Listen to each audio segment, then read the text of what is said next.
Hello, my friends. Today is March the 19th, and this is a soul reading for this day. You can use this to look at humanity's soul or your own soul. Soul cards by Deborah Koff Chapin. They come with no interpretation, only that which is intuited. This is a card for March the 19th.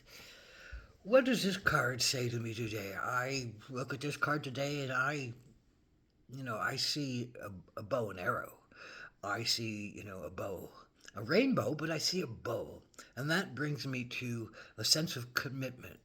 And what is it that we commit ourselves to today? What are you committing yourselves to today?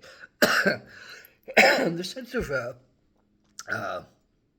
well, you need commitment to focus on your target. You take your aim and you pull back your bow and you let fly the arrow with confidence that it's going to hit your mark. Now, as we go through our life, um, what are we committing ourselves to? Are we just randomly letting life happen? And maybe that's your commitment, to randomly let life happen to you and experience that way. What if you have a particular purpose or a goal or a mission that you sense? What is your commitment in that? So as we go through our life, we gather our resources, we gather our abilities, we gather our focus, we gather our emotional wants, we gather our body together, and we gather our will.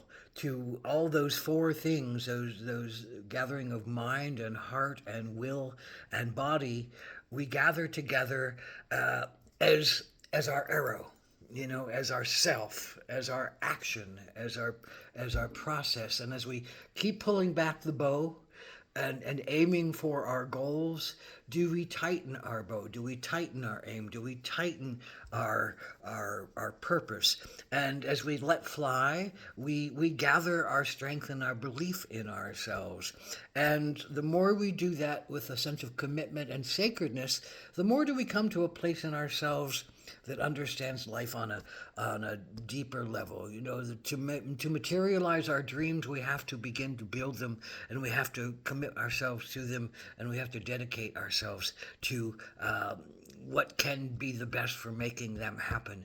And in the finding of that, and in the working of that, maybe you never get to the absolute end or the absolute result you want. But it's really never about the end game. It's all about the process. It's all about who you are in the process, how you become in the process, how you fine tune yourself in your process, how you keep letting go of things that you don't need to have as your commitment, and really come to a cleaner, brighter understanding of the sacred commitment of yourself and how to enact that in your life today. Oh.